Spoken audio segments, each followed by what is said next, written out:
Bonjour à tous et bienvenue dans ce nouvel épisode d'Inspiré. Aujourd'hui, j'ai le plaisir de recevoir Thierry Ferrari. Salut Thierry. Ouais, salut. Merci beaucoup en tout Thierry, cas tu es...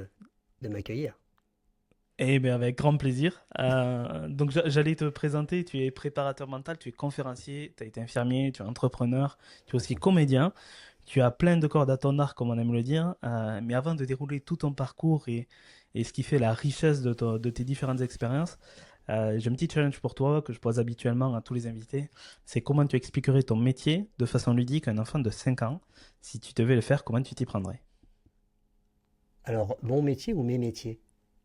Parce que Tes métiers alors. c'est ça la difficulté. Non, en fait, si je devais parler de la préparation mentale, comment est-ce que j'expliquerais ça? Je lui dirais, tu vois, dans les films, il y a des super-héros. Dans les films, on a des champions. Et puis, pas que dans les films d'ailleurs. Ou alors, on a des aventuriers.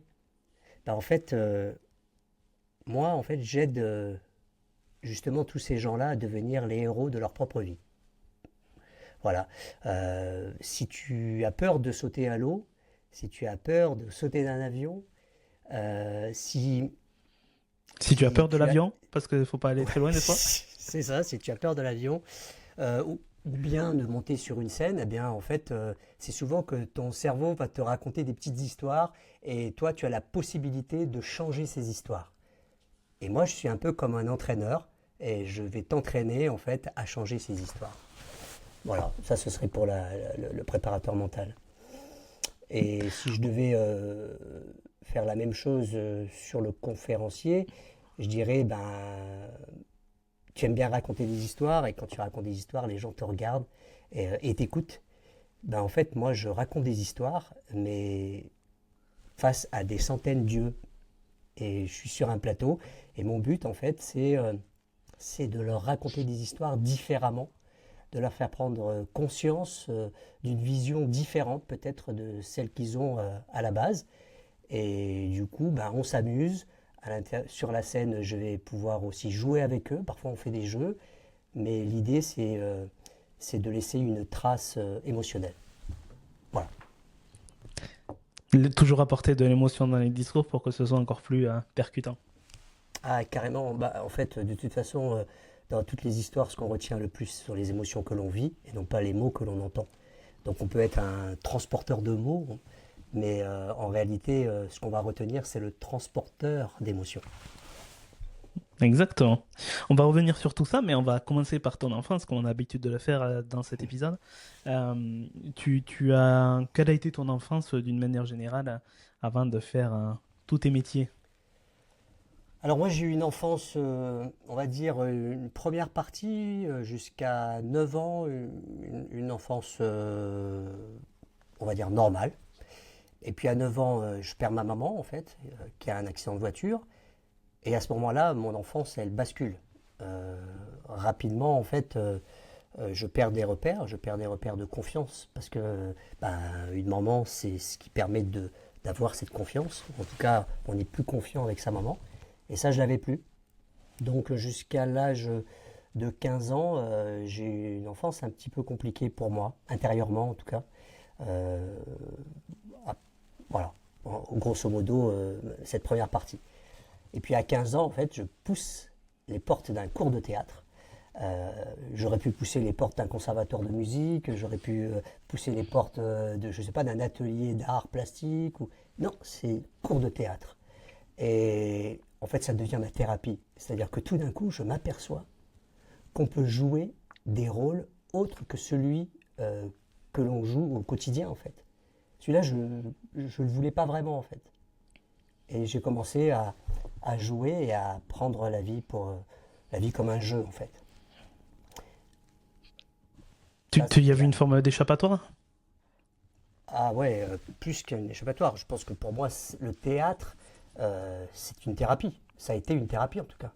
Donc c'est vraiment quelque chose qui m'a bien tenu debout et qui m'a fait prendre conscience que... En fait, c'est Shakespeare qui dit ça. Shakespeare, il dit, euh, euh, la vie est un spectacle, autant faire sa propre mise en scène. Et en fait, pour moi, ce sont des phrases parlantes. C'est quelque chose qui m'a parlé et je suis rentré à fond dans le théâtre parce que j'ai appris à devenir ce que je suis là aujourd'hui, en fait. Je suis vraiment, je l'ai appris vraiment à travers la scène, en fait. Euh, Il y a même Jouvet, hein, qui disait: le comédien vaut l'homme, tant vaut le comédien. Donc ça veut dire que si tu veux être un bon comédien, eh ben, il faut être bon dans la vie. Et vice-versa, en réalité. C'est vice-versa. Voilà. Les deux se nourrissent mutuellement. Le théâtre, pourquoi tu as ouvert une porte de théâtre et qu'est-ce qui t'a inspiré d'aller ouvrir une porte de théâtre? Est-ce que c'est des potes qui t'en ont parlé? Est-ce que tu as fait tes petites recherches avant ou ça a été de façon complètement spontanée? Ouais, spontané, c'est-à-dire qu'il y avait un cours de théâtre à l'école, et moi j'ai assisté juste une fois en fait. Alors c'était associatif, tu vois, et je me suis dit, mais tiens, c'est pas mal ça. Voilà, j'ai été spectateur la première fois et ensuite je me suis inscrit. Et il s'avérait qu'il y avait besoin pour un festival interscolaire, il y avait besoin d'un volontaire pour jouer dans. C'était La peur des coups de Courteline, ça a été ma première pièce, où on est à deux en fait. Et ils ne trouvaient pas. Personne ne voulait parce que c'était un rôle principal, mais en fait tout le monde voulait bien faire du théâtre. À 15 ans, tout le monde veut bien en faire, mais pas forcément avoir beaucoup de textes. Et puis bah moi j'ai trouvé ça super, et puis en plus j'étais très intéressé par la fille qui jouait avec moi. Donc j'ai trouvé que c'était plutôt pas mal de partager ça avec elle. Et ce qui était plutôt bien, parce que ça m'a permis de connaître l'envers du décor, c'est-à-dire connaître les coulisses, parce que je suis parti à ce festival interscolaire où il y a plein de pièces pendant, c'était 2 ou 3 jours, on logeait sur place, un peu comme une troupe, et on avait des défilés, enfin c'était vraiment un mini festival d'Avignon, on va dire, pour juste des scolaires, et j'ai trouvé ça génial. Je pouvais voir ce que c'était d'être derrière, de voir les machinistes. Enfin là, ce que j'imaginais n'avait rien à voir avec ce que je vivais vraiment, quoi. Donc ça m'a vraiment plu. Et je me suis dit, mais ça c'est ma voix, j'adore. Et Et c'est ça m'a jamais justement quitté. au-delà d'une peut-être conquête amoureuse, qu'est-ce que ça t'a apporté? Ça a été un déclic ce premier Euh, concours? oui, oui, non, mais c'est pour le fun, la petite conquête amoureuse, c'était pour le fun, mais la réalité, c'est que, effectivement, rapidement, j'ai été attiré par le jeu, parce que, effectivement, comme je te disais tout à l'heure, ben, en fait, on joue, il y a rien de sérieux, c'est pouce, je joue. Ah, je pleure, mais en fait, je fais semblant de pleurer. Ah, je suis triste, mais je fais semblant d'être triste. Et tout ça, par exemple, au tout début, avant d'avoir les techniques, moi, je me faisais mes propres techniques. Je me disais, ah là, il faut être triste. Bon, bah, triste, ça, je savais faire, en fait. Donc, j'allais juste chercher chez moi un élément pour être triste. Et donc, ça fonctionnait. C'est après que j'ai appris des techniques qui permettaient de moins souffrir, quand même, parce qu'un acteur, en lui, il souffre pas trop, en fait. C'est quand même pouce, je joue. Heureusement. Très, très rapidement, après, à l'âge de 16 ans, tu as été maraîcher, c'est ça? Sur les Oui, c'est fermes? ça. Alors ça, c'était avec un ami de mon père, en fait, qui avait besoin d'un jeune, et moi, ça me permettait de gagner un peu d'argent.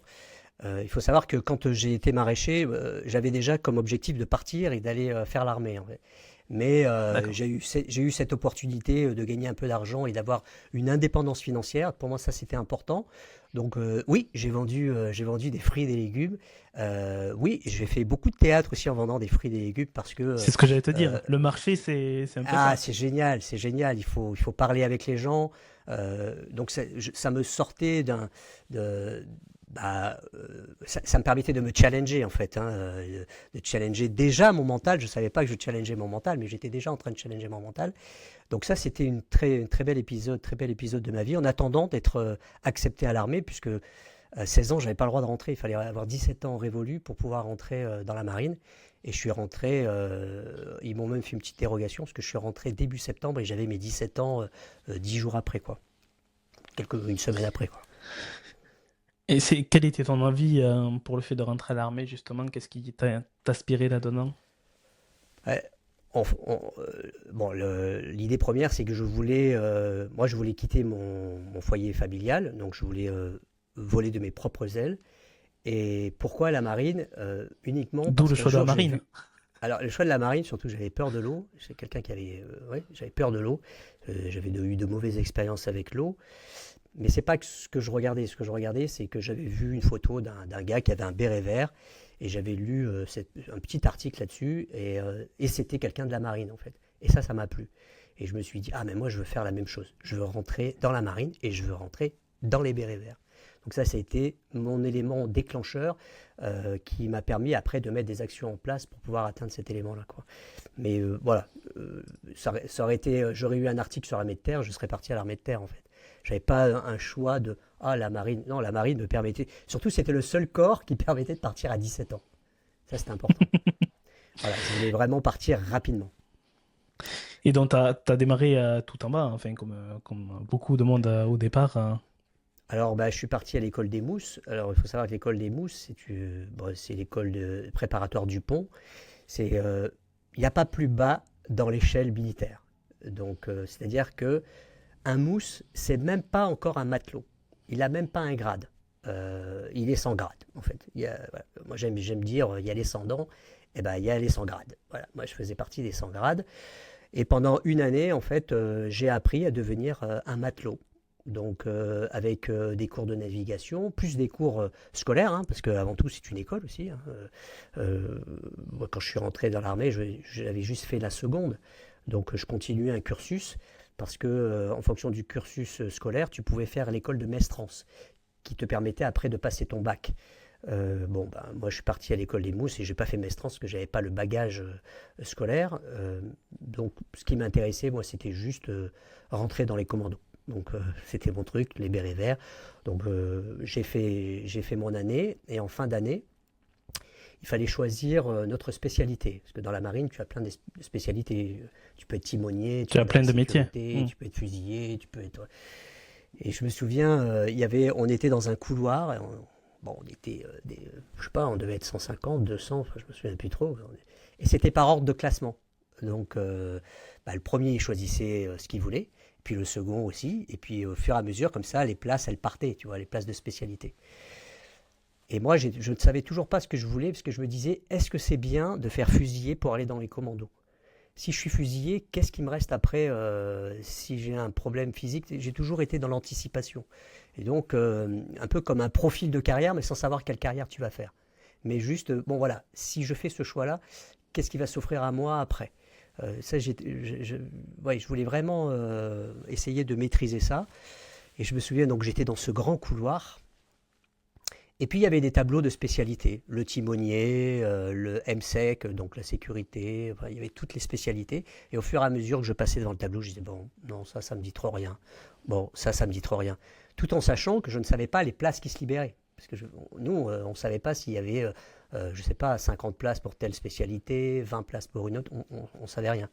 Et puis on attendait notre tour, et au moment, juste avant de passer, 5 minutes avant, j'ai vu un dessin humoristique en fait où c'était une infirmière qui prenait l'attention à un homme et c'était humoristique parce qu'en fait il ne prenait pas l'attention au bras et il disait ah monsieur vous êtes hyper tendu, donc je ne veux pas vous faire de dessin mais grosso modo c'était vraiment un truc un peu osé mais qui m'a fait rire et je me suis dit ah mais ça doit être pas mal le médical et moi je pensais que j'allais être peut-être un docteur. Je ne savais pas. Donc j'ai dit, ah, je vais faire du médical. En plus, c'est pas mal parce que je pourrais travailler aussi avec des femmes.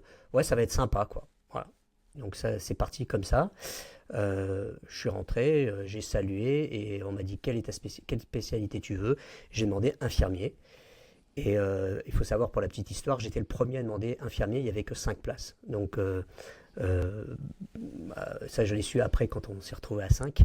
Et donc, j'étais le premier à choisir cette spécialité d'infirmier. Personne ne voulait, dans la marine, personne ne voulait faire infirmier. Et donc je suis parti à Toulon en me disant, ben voilà, Toulon parce que c'était là qu'il y avait l'école d'infirmier. Je suis parti à l'école d'infirmier avec mes 5 camarades. Et toujours en me disant, mais est-ce qu'il y a des infirmiers dans les commandos? Parce que quand même, je voudrais bien être infirmier dans les commandos. Donc j'ai fait ma période d'infirmier. Puis après, une fois que j'ai été diplômé, je suis parti à Brest, à l'hôpital des armées de Brest. Et j'ai attendu mon tour pour pouvoir postuler en commando dès qu'une place est libérée. Donc il y avait des tests à passer, j'ai passé les tests et j'ai été pris en commando 1 an et demi après, je crois, être arrivé sur Brest. Et ensuite je suis parti en commando et donc j'ai réussi à être ce que je voulais être à la base quand je suis rentré dans la marine. Ça m'a pris Béret du vert dans temps, les mais commandos marines. j'ai réussi. Voilà, petite histoire. Est-ce que c'était aussi une volonté de vouloir aider les gens que de partir sur ce parcours d'infirmier? Euh, c'est pas encore en fait. J'ai commencé à aimer la profession d'infirmier vraiment. D'abord, la première fois, ça a été à l'école des infirmiers, puisque je suis tombé sur un instructeur qui m'a vraiment changé mon état d'esprit vis-à-vis de cette corporation.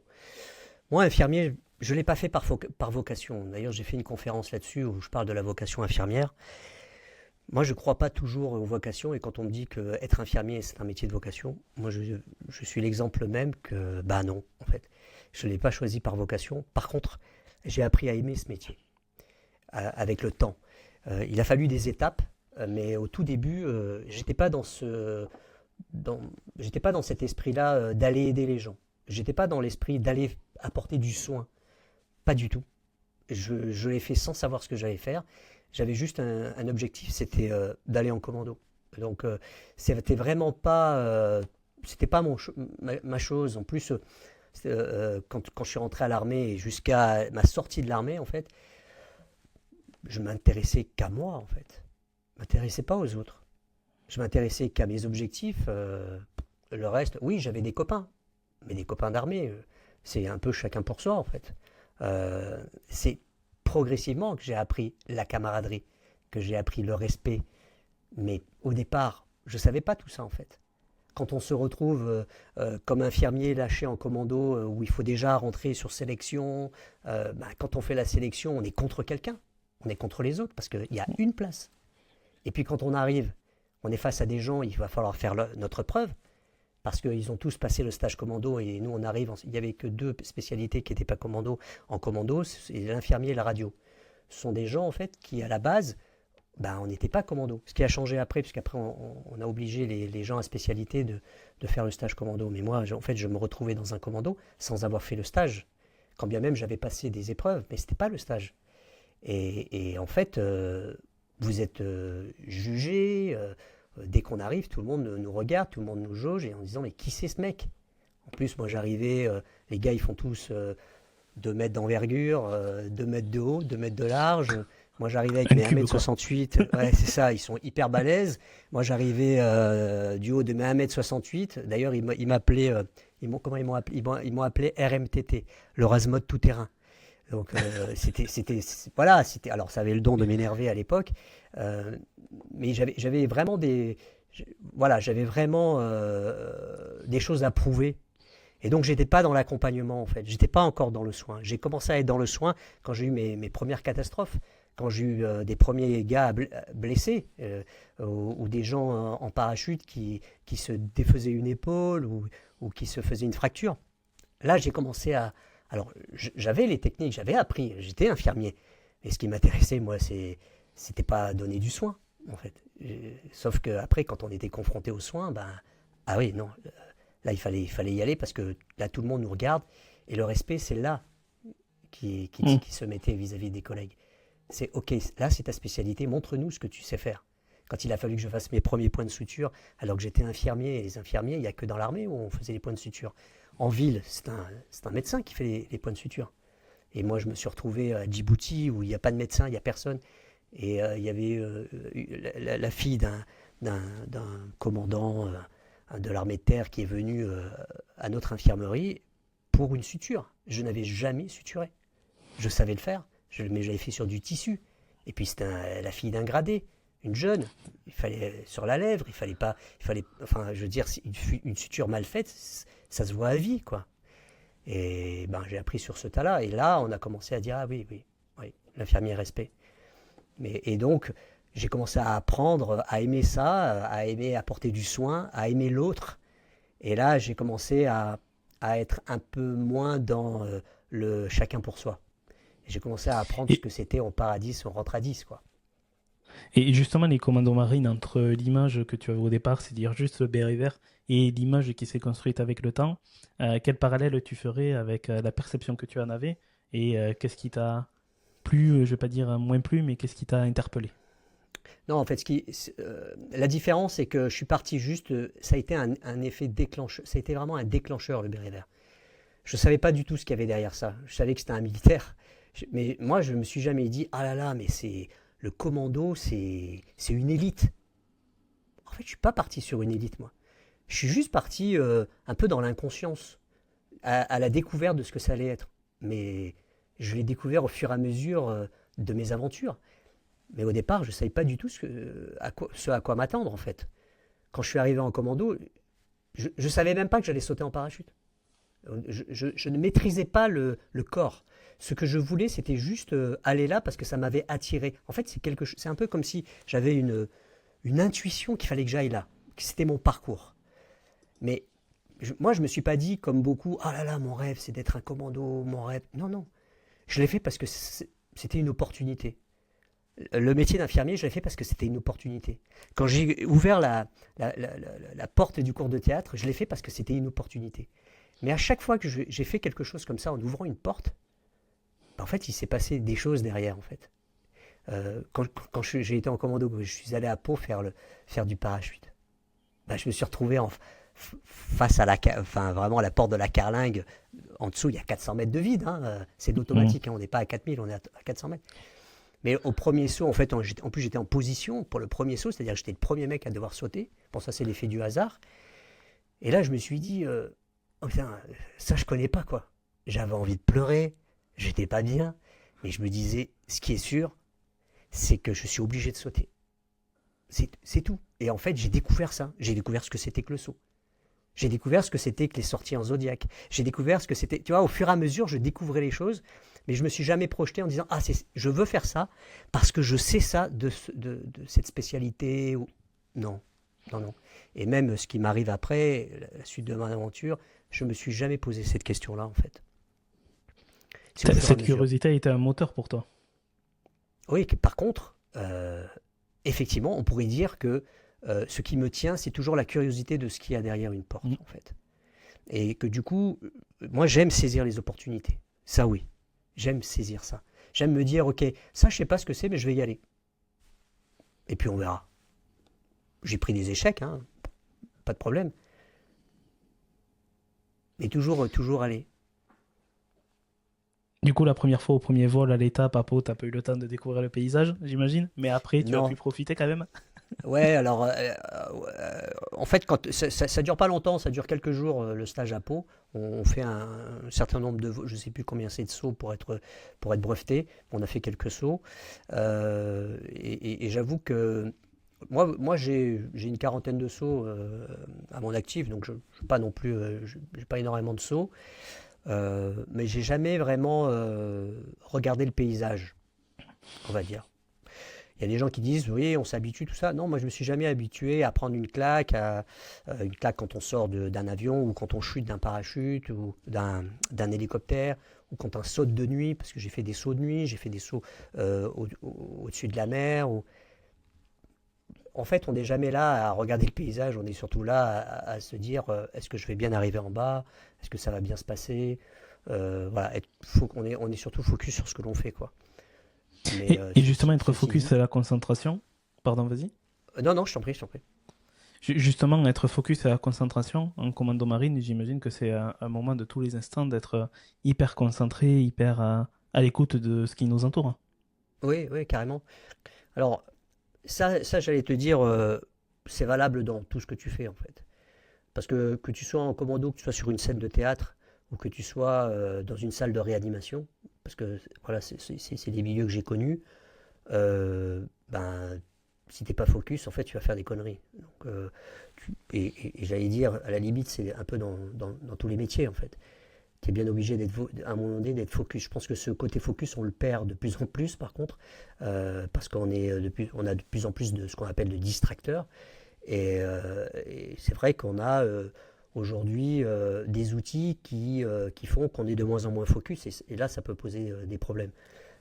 Mais pour répondre à ta question, on n'est pas plus focus que dans un autre endroit. On apprend à l'être et à faire le moins d'erreurs possible en fait. Parce que finalement, être focus, c'est arriver à atteindre un objectif en faisant le moins d'erreurs possible, quoi.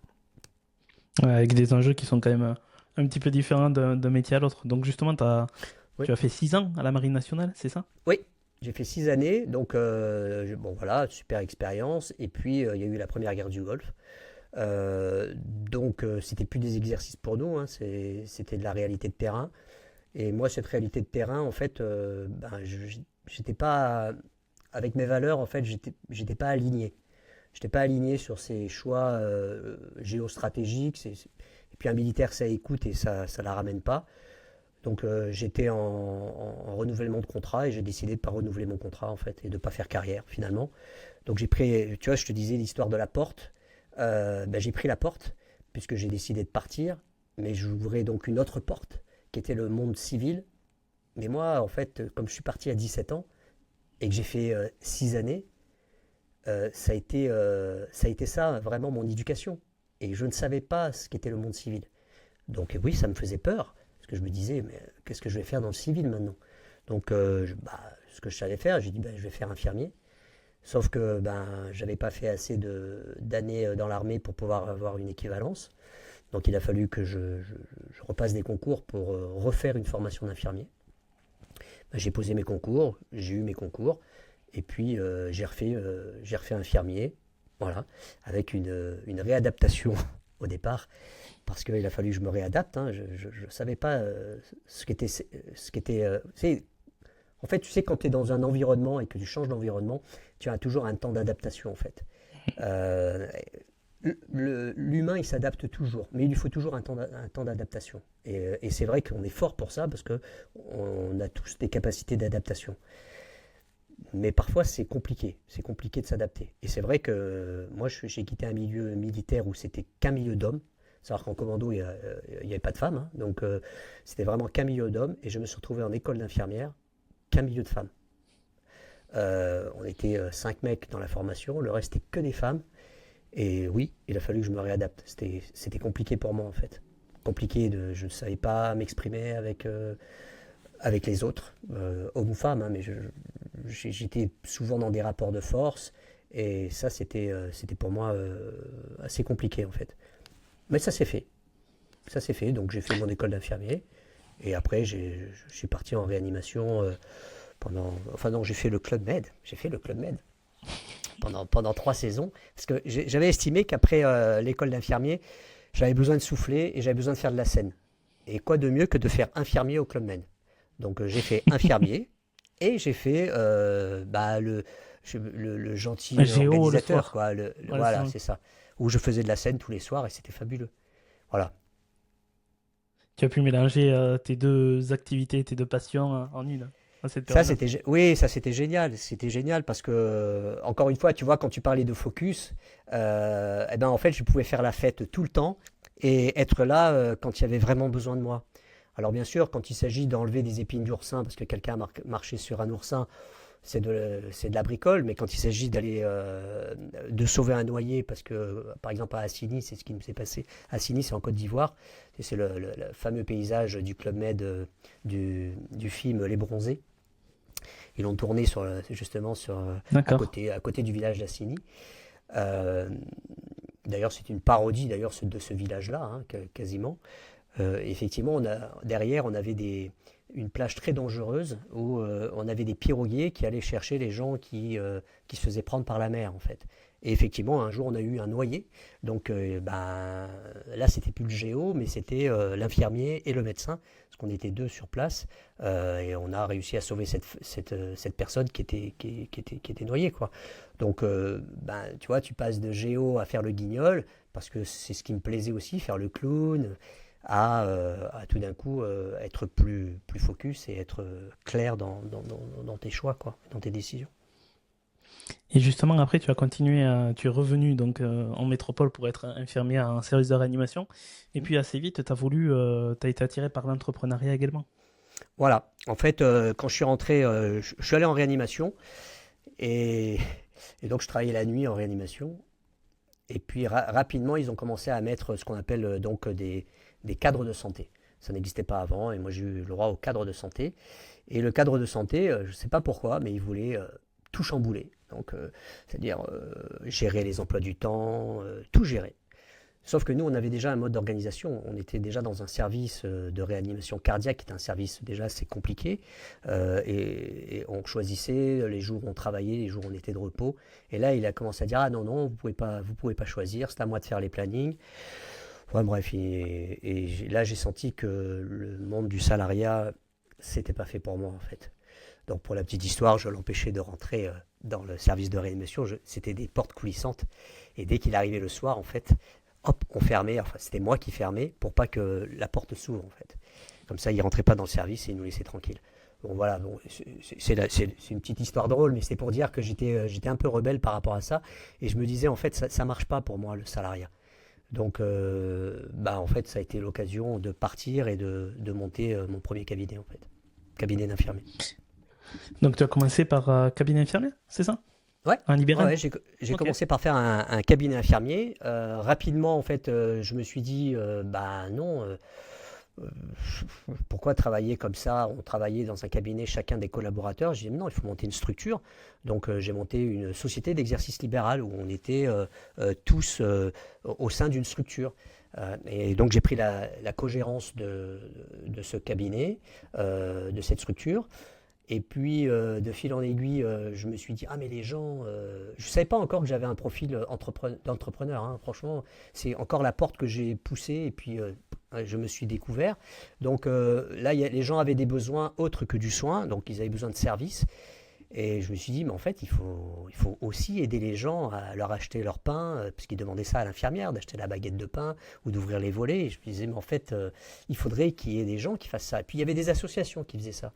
Mais les associations que je voyais, alors je ne tire pas à boulet rouge sur les associations, mais en tout cas celles que je voyais, en fait, elles n'étaient pas au fait avec le maintien à domicile, en fait. Elles envoyaient des gens, donc très bien, mais les gens regardaient, je sais pas, avec la grand-mère et le grand-père, regardaient les feux de l'amour au lieu d'aider vraiment la personne, quoi. Donc moi je pars toujours du principe, soit tu dis rien et tu cautionnes un système, soit tu essayes de l'améliorer. Donc je me suis dit, ben, je vais monter ma propre structure, en fait. Et puis on s'est regroupé à plusieurs, on a estimé que ben, c'était bien de pouvoir faire du soin et du service en même temps. Et on a décidé donc de monter une holding là-dedans. Et on a monté une holding avec plus de 300 salariés, hein. On était un peu partout en France. Et on a même été jusqu'à l'Assemblée nationale pour leur donner une idée de faire du soin et du service ensemble, en disant le pivot du maintien à domicile serait les infirmières, parce que c'est la seule profession qui est vraiment au chevet du patient. Et puis, on s'est fait voler l'idée par le gouvernement, donc voilà. C'est-à-dire qu'on nous a dit oui, c'est une très très belle idée. Alors, moi, j'ai pas de rancœur, hein, par rapport à ça, maintenant c'est passé, mais c'est vrai qu'à l'époque c'était un peu dur pour nous. On a dit oui, oui, c'est une très belle idée de faire le soin et le service. Ils ont retenu l'idée, mais ils ont dit mais il ne faut pas que ce soit donné aux infirmiers libéraux, c'est pas normal. Donc on va faire ça avec le secteur associatif. Donc voilà. Donc aujourd'hui ça existe. Aujourd'hui il y a des structures qui existent, qui sont aujourd'hui pas que associatives, qui sont aussi privées et qui font du soin et du service. Et voilà, je suis assez fier de me dire que j'ai fait partie des instigateurs. C'est pas moi l'instigateur, mais je fais partie en tout cas de l'équipe qui avait soumis cette idée à l'État, quoi. Donc, ouais, je suis très fier de ça. Et comment tu as vécu cette expérience de passer de zéro jeune entrepreneur à 300 salariés et tout ce parcours que tu as eu en 30 ans dans Bah, le tu sais, milieu? ça s'est fait progressivement, en fait. Tu vois, au fait, au fur et à mesure, tu te découvres des compétences et tu travailles ces compétences. Et puis, tu te prends des revers, hein. J'en ai pris un paquet de revers et j'en prends encore. Mais finalement, surtout, tu prends conscience que être un entrepreneur, en fait, c'est s'exposer. Et moi, je trouvais que m'exposer, c'était bien, mais à travers la scène. J'ai jamais été quelqu'un qui aimait s'exposer comme ça, vraiment. Et en fait, c'est là où j'ai vraiment fait un vrai rapprochement entre la scène et la vie. C'est que finalement, je pense que je suis pareil sur la scène que dans la vie, en fait. Et effectivement, je crois que si tu veux être entrepreneur, en fait, il faut aimer t'exposer. Parce que c'est toi qui es la première ligne. Et si tu veux être un entrepreneur sans t'exposer, bah en fait, tu vas être malheureux toute ta vie, en fait. Donc ça, c'est vraiment une leçon que j'ai prise dans l'entrepreneuriat. Et en même temps, parce que ça me correspondait. Je ne le savais pas, mais ça me correspondait. Parce que ce qui est important aussi, c'est aussi d'arrêter quand tu sens que c'est pas ta voie, en fait. Aujourd'hui, moi, je pourrais dire qu'au fur et à mesure que je fais les choses, je suis un passionné par ce que je fais. Donc, chaque fois que j'ouvre une porte, pour reprendre cette métaphore de la porte, je ne sais pas ce qu'il y a derrière cette porte, mais en tout cas, rapidement, elle me passionne. Tu vois, ça a été le premier cours de théâtre, ça a été infirmier, ça a été les commandos, ça a été les réanimations, ça a été l'entrepreneuriat, ça a été après donc la prépa mentale et tout. En fait, moi, je trouve que ce qui est intéressant, c'est de vivre constamment ce qui te plaît, en fait, là où tu trouves du désir, là où tu trouves de la Ce reconnaissance. qui t'anime. Oui, mais au fond, ce que tu cherches, comme n'importe quel être humain, c'est une reconnaissance. Reconnaissance de l'autre, mais reconnaissance de toi aussi. Bon, c'est des termes qu'on n'aime pas trop dire, en fait. Mais moi, j'ai pas peur de le dire, en fait. Chaque fois qu'on fait quelque chose, on le fait aussi pour être reconnu. Par ses pairs, par exemple, par sa famille, par ses amis, euh, parfois même par des concurrents ou des ennemis. Moi, j'ai beaucoup appris avec des ennemis, et je me dis finalement, tout sert dans ta propre vie, en fait. Tu vas pouvoir tout prendre. Et c'est pour ça que petit à petit, en fait, ça m'a amené à vouloir repartager tout ça. Parce que finalement, j'ai pris, j'ai pris, j'ai pris, j'ai pris. Et je me suis dit un jour, ben, ce serait bien que je redonne aussi un peu. C'est-à-dire que si je pouvais faire gagner du temps à des gens, ce serait pas mal. Et c'est là où j'ai commencé à me dire, j'aimerais bien accompagner des gens.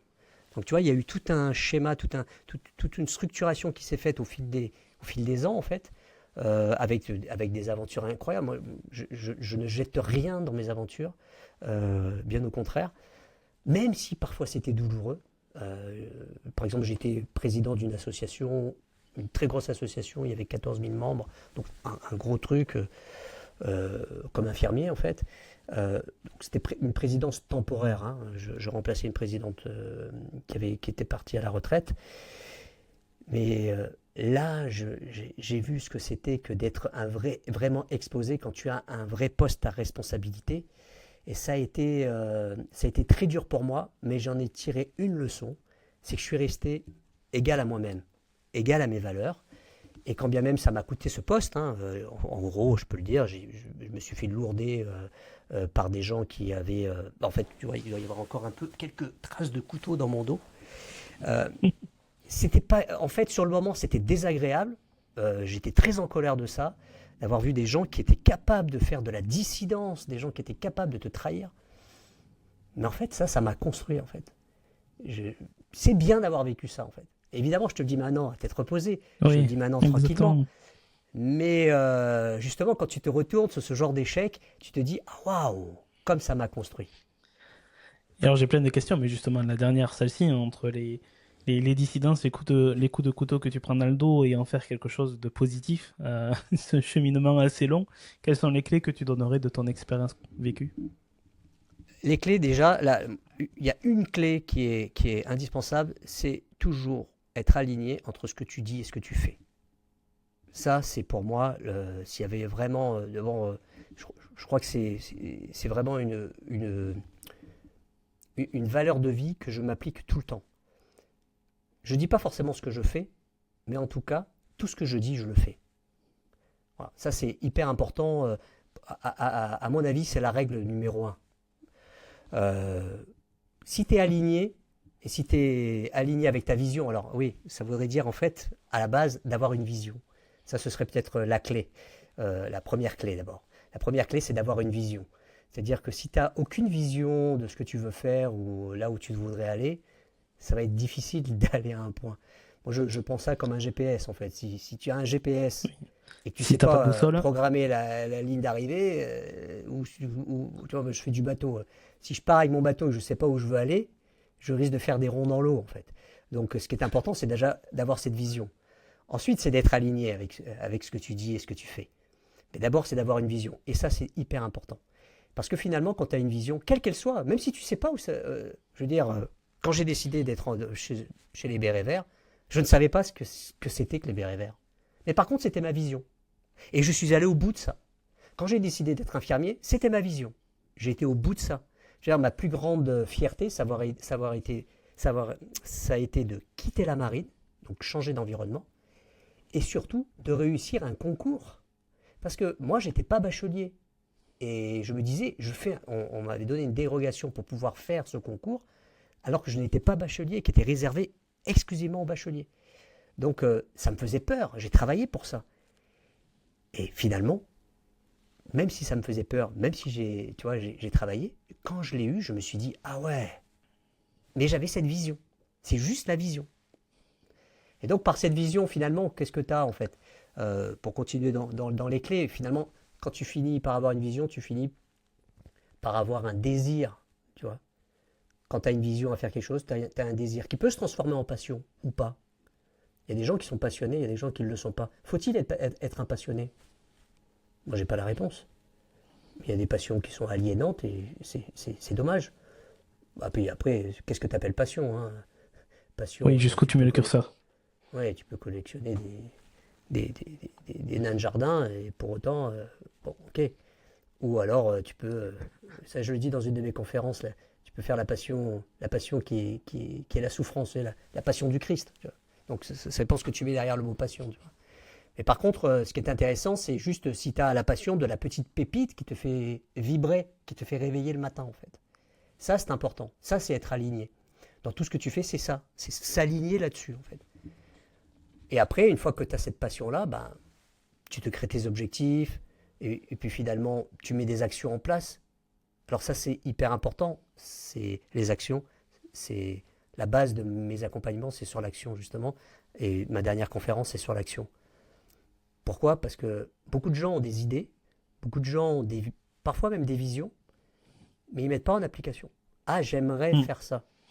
Ouais, ok. Mais Ben, qu'est-ce qui fais-le. t'empêche de le faire? Fais-le. Just do it, en fait. Juste à le faire. Tu ne sais pas quel sera le résultat, parce que finalement, si on est branché résultat, ça c'est dans le milieu du sport, ils connaissent ça. Je veux dire, si tu cherches absolument que le résultat, tu risques de prendre une grande claque. Parce que le résultat, il ne dépend pas toujours que de toi. Le résultat, il peut dépendre d'autrui.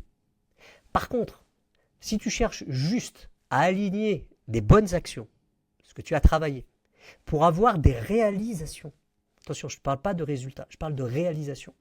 Parce que toute réalisation dépend de tes actions. Mais tous tes résultats ne dépendent pas de tes actions. Des fois, elles dépendent de l'action d'autrui. Un tennisman, quand il affronte un autre tennisman, son résultat ne dépend pas que de lui. Il dépend aussi de l'autre en face, qui peut ce jour-là sortir un match éblouissant. Alors s'il est que sur le résultat, il risque d'être déçu. Parce que s'il ne gagne pas son match, il va être déçu. Tu vois rarement dans des interviews post-match, des gens, ils te disent toujours, oui, ok, j'ai progressé, j'ai fait ci, j'ai fait ça. Moi, j'entends beaucoup de gens qui disent, oui, mais il n'est pas franc parce qu'en fait, il doit être dégoûté d'avoir perdu. Non, non. En fait, ils ne sont pas branchés résultat. Si tu es branché résultat, tu peux être déçu. Si tu es branché juste atteinte de ta vision, là, c'est différent. Parce que tu es plus sur le chemin parcouru. Ton chemin parcouru, tu ne sais pas ce que tu vas le vivre au fur et à mesure. Donc, tu n'en sais rien ce que c'est. Mais au fur et à mesure, tu parcours ton chemin. Et après, l'idée, c'est de toujours avoir, la dernière clé, ce serait de toujours avoir un moment de réflexion sur l'ensemble de tes réalisations et l'ensemble de tes résultats. Est-ce que le résultat que tu as obtenu, même avec l'intervention des autres, est aligné avec ta vision? Parce que si elle n'est pas alignée, en fait, tu peux toujours changer ta vision, peut-être. Ou alors te dire, ok, je vais changer les actions. Parce qu'en fait, ces actions-là ne sont pas alignées avec ce que je veux faire. Si tu n'es pas aligné, c'est le principe du PDG en fait, qui va regretter par exemple de vendre du pétrole alors qu'en fait il adore la planète. Par exemple, je sais pas, je te donne un truc un peu bidon, mais s'il n'est pas aligné, il va mal le vivre en fait. C'est-à-dire qu'à un moment donné, il va se dire putain, je vends du pétrole. Puis ça va se sentir. Tu vois. Tu ne peux pas indéfiniment. Hein. Et exactement. Et dans son parcours, comment il va être? C'est pour ça que c'est important d'être aligné et puis surtout d'être aligné, mais surtout avec sa vision et non pas avec ses résultats. Les résultats, tu sais, c'est toujours en dents de scie. Dans n'importe quel Bien truc, tu sûr. vois. Bon, un jour, tu as des résultats, un jour, tu l'as pas. Bon, ok. Et en plus, tu as pris un sport qui est peut-être le plus difficile, le plus ingrat, parce que tous les matchs sont à élimination directe. Donc, tu n'as pas de coupe, tu n'as pas de poule, tu n'as pas de ligue, tu n'as pas. Toutes les semaines, c'est une remise, ou les 15 jours, c'est une remise à zéro permanente Exact. avec un seul faux pas, tu as perdu. Tu n'iras pas plus loin. C'est ça, c'est ça. Moi, j'adore pour ça aussi le golf. J'adore le golf parce Mm. que le golf, ouais, les gens dans le golf, ils te disent, t'es jamais à l'abri d'un bon coup. Effectivement, tu peux être excellent et puis un jour, tu vas faire un match de merde. Bah, si tu es branché juste résultat, il va falloir du temps avant de t'en remettre. Puis commencer à diminuer ta confiance en toi, en fait. Parce que tu vas te dire, ah ouais, mais putain, ouais, je crois que je vais modifier mon swing. Alors qu'en réalité, non.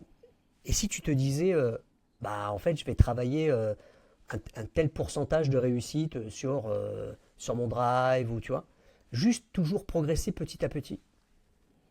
Juste ça, en fait. Au fur et à mesure, tu vas augmenter tes réalisations, tu vas augmenter tes résultats. Bien sûr, de Bien toute sûr. façon, le résultat, il faut accepter que le résultat, en fait, ne dépend pas que de toi. Et tu vois, dans beaucoup d'entrepreneurs, les gens le confondent, ça. Il y a beaucoup d'entrepreneurs qui pensent que les résultats sont dus à ce qu'ils font. Que ce qu'ils font. Ben non, en fait. C'est dû à un contexte. Et le contexte, tu ne le maîtrises pas. Tu peux essayer de le maîtriser, mais tu peux pas. C'est comme Et l'autre. de moins en moins, avec la génération là, où depuis 10 ans, on vit crise sur crise. Mais bien sûr. Qu'est-ce que tu peux faire en fait, dans la relation à soi et la relation aux autres, moi je prends cet exemple-là. Je dis, relation à toi, bah, tu peux tout maîtriser à l'intérieur de toi. Tu vois. Avec du temps, mais tu peux maîtriser. Mais l'extérieur, tu peux pas maîtriser. Tu peux influencer, si tu veux. Tu peux baratiner, tu peux faire ce que tu veux, mais tu peux pas le maîtriser. Et souvent, c'est ça qui fait défaut. C'est que les gens essayent de maîtriser l'autre. Tu as déjà vu des repas de famille où ça parle politique? On a tous connu. Ouais. Pourquoi on ne peut pas s'entendre?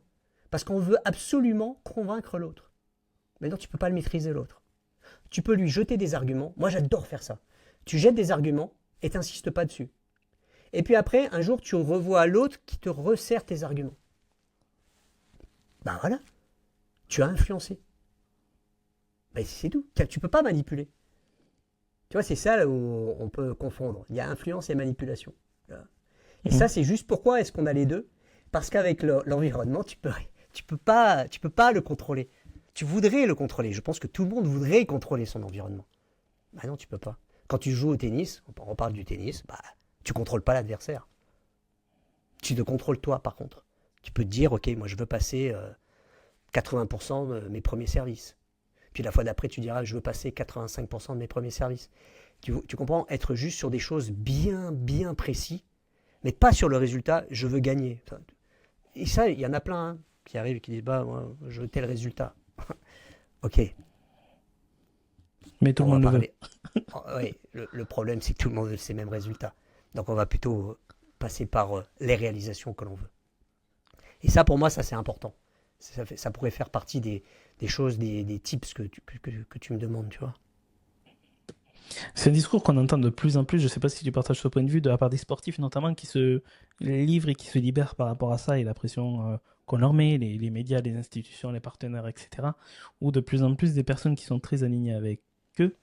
Bah, tu avais Léon Marchand, Teddy Riner, etc. sur les JO de Paris qui disaient, mais moi, le résultat, c'est à part. Moi, ce que je veux, c'est prendre du plaisir. Et parce qu'ils Ouais. ont compris, justement, ils ont eu cet accompagnement, etc. Mais ils ont compris que le résultat ne dépendait pas que d'eux et ne visait que ça, ne pouvait que les desservir au final. Je suis complètement d'accord avec ça. Je mettrai un petit bémol sur le plaisir, parce que tout n'est pas dans le plaisir, mais par contre, je parlerai plutôt de bien-être. En fait, il n'y a pas de performance en bien-être.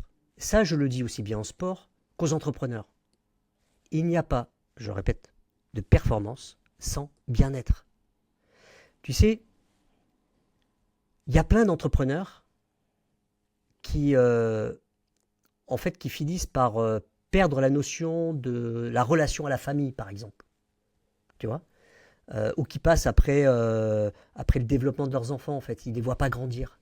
Ou ils ne s'accordent pas des jours de vacances ou des jours de repos, ou des, tu vois?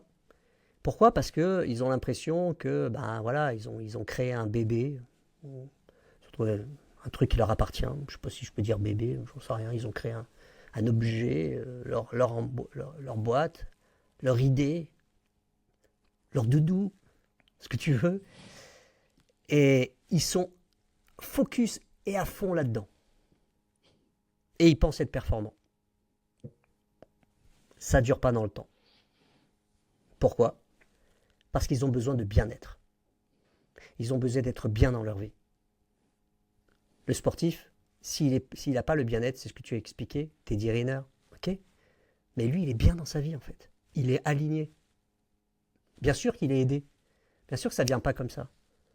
C'est ça qui est compliqué en fait. Tu sais, dans le milieu du sport, aujourd'hui, la préparation mentale, ben, elle est négligée. En France, je parle. Pas chez les anglo-saxons. Alors elle commence à venir. Bien sûr, Léon Marchand, Teddy Riner, en plus avec les Jeux Olympiques en France, c'est génial, ça fait parler de nous. Super. Mais il y a encore une barrière à franchir, parce que parler de nous, c'est bien, mais après, il y a les actes, c'est ce que je te disais, les actions derrière. Si tu as des idées, que tu mets pas si tu as des rêves et que tu ne mets pas en action, ça devient des fantasmes. Et donc l'idée, en fait, si tu veux pas que ce soit fantasmatique, c'est d'être en action. Et les fédérations, en fait, souvent, elles sont tranquilles. Elles ont le cadre légal, le psychologue. Et puis, elles disent, ben moi, je n'ai pas besoin de préparateur mental parce que j'ai un psychologue. Mais oui, mais le psychologue, il ne fait pas de la préparation mentale. Il peut en faire, par contre. Il y a des psychologues qui le font. Teddy Riner. C'est une psychologue qui fait ça, sa préparation mentale. Par contre, nous, on ne fait pas la psychologie. Nous, on n'est pas psychologue. Nous, on est sur autre chose. On est sur des outils de bien-être. Mais si on n'a pas de bien-être, si moi, en face de moi, j'ai des gens qui ne sont pas dans le bien-être, je sais qu'ils ne performeront pas. Oui, de temps en temps, ils vont faire un exploit, ok? Mais c'est pas ça, performer. Performer, c'est d'être dans la durée. Si tu n'es pas dans la durée, tu vas vite prendre conscience qu'il te manque quelque chose. En plus, tu sais, ces gens-là sont ce qu'on appelle des gens dopaminergiques. Je parle de l'entrepreneur comme du sportif. Pour moi, c'est la même chose. C'est la même catégorie de personnes. Ils sont dopaminergiques. Ils fonctionnent à la dopamine. Il leur faut des choses à faire. Il leur faut des résultats. Ouais, c'est bien le résultat. Mais il ne faut pas que tu sois branché sur le résultat. Et c'est ça qui est dur à comprendre. Sois sur ton bien-être. Alors, attention, ce qu'il ne faut pas oublier, c'est que c'est des gens qui pratiquent, qui sont dans l'entraînement, dans la technique, dans la tactique. Ok, ça je ne le regarde pas. Ce n'est pas mon domaine. Moi, tout ce côté-là, je l'efface. Moi, comment je peux aider quelqu'un qui est dans cette recherche-là? C'est juste l'aligner sur ce que la personne est, et puis sur son bien-être. Eh ben, je peux te dire que des fois, parler de bien-être à un entrepreneur, faut beaucoup de courage. Parce que c'est pas facile. C'est pas forcément simple, on en connaît tous dans notre entourage, et d'autant plus que c'est cette notion d'équilibre qui est hyper importante, c'est ce fameux tabouret de la vie avec ces différents piliers qu'il faut entretenir et réussir à garder tous un peu ISO pour que le tabouret ne bascule pas. Ouais, alors, J'aime bien cette j'aurais juste image. un petit bémol avec ton exemple du Si. tabouret, parce qu'on me l'avait déjà parlé, cette histoire de tabouret.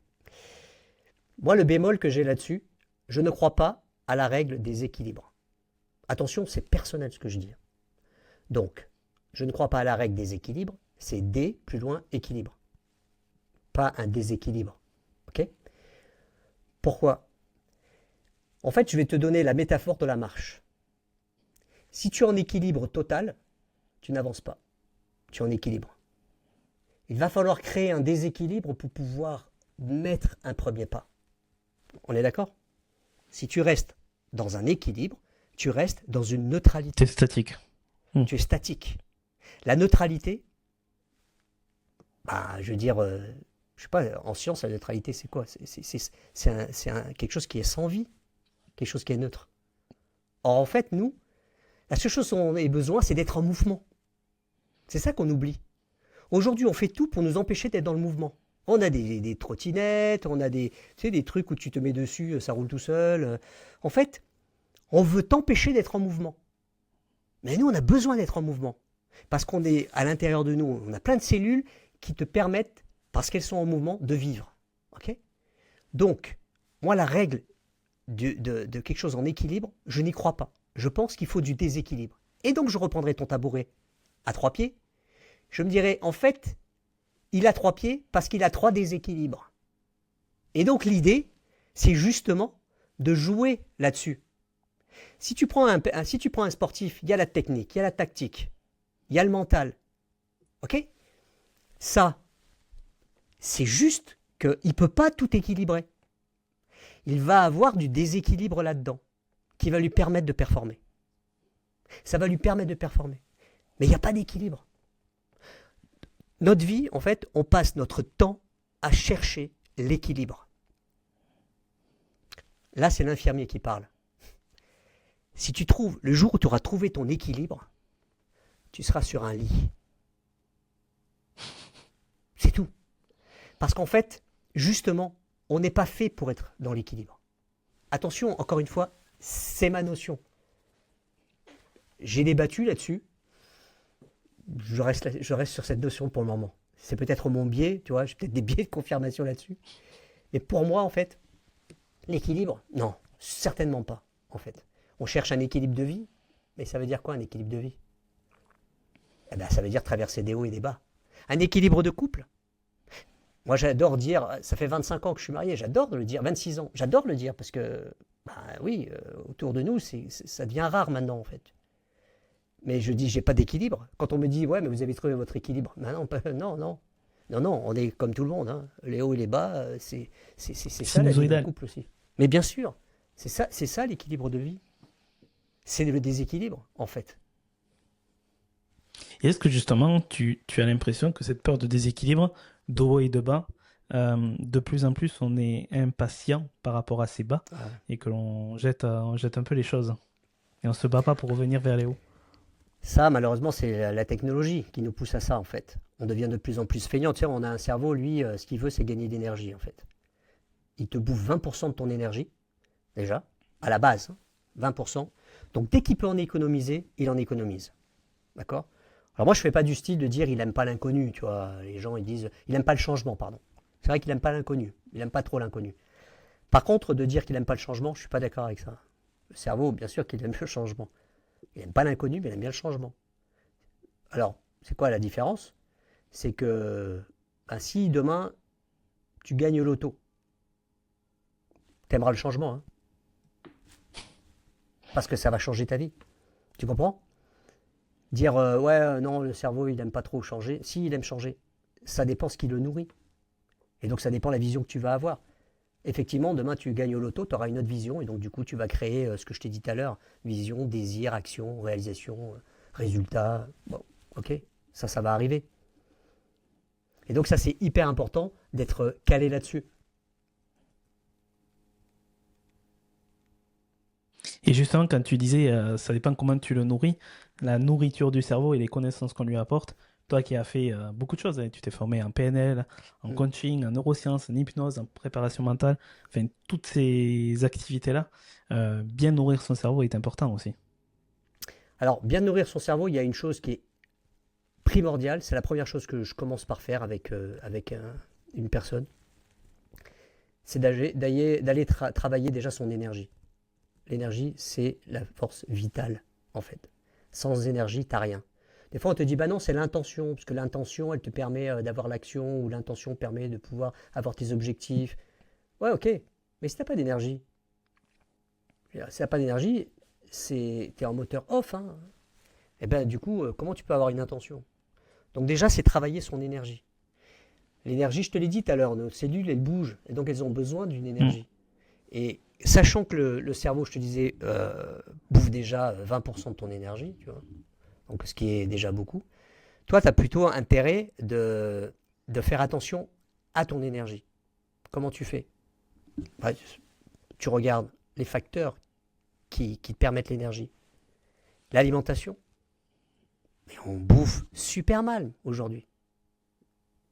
Je m'inclus dedans parce que ça m'arrive de mal bouffer. Ok? L'hydratation, mais on ne boit pas assez aujourd'hui. On n'a pas le temps. Tu De vois? l'eau. De l'eau. Pardon, je parlais de l'eau.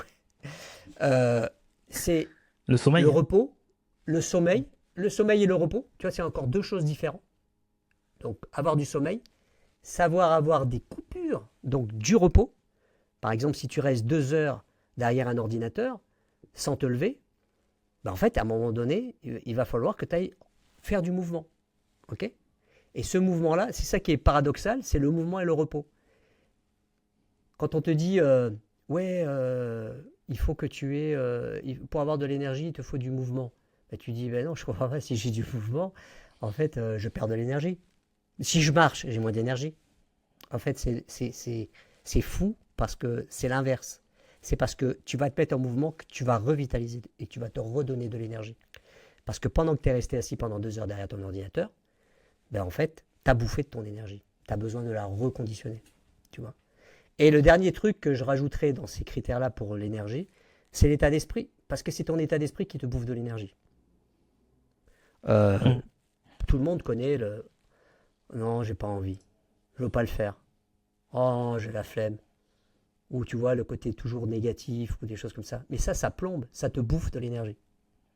Donc quand tu as déjà travaillé là-dessus, et il y a beaucoup à travailler, hein, bah, tu n'as travaillé que sur l'énergie en fait. C'est sûr que tu n'as jamais vu un pessimiste super énergique. Non.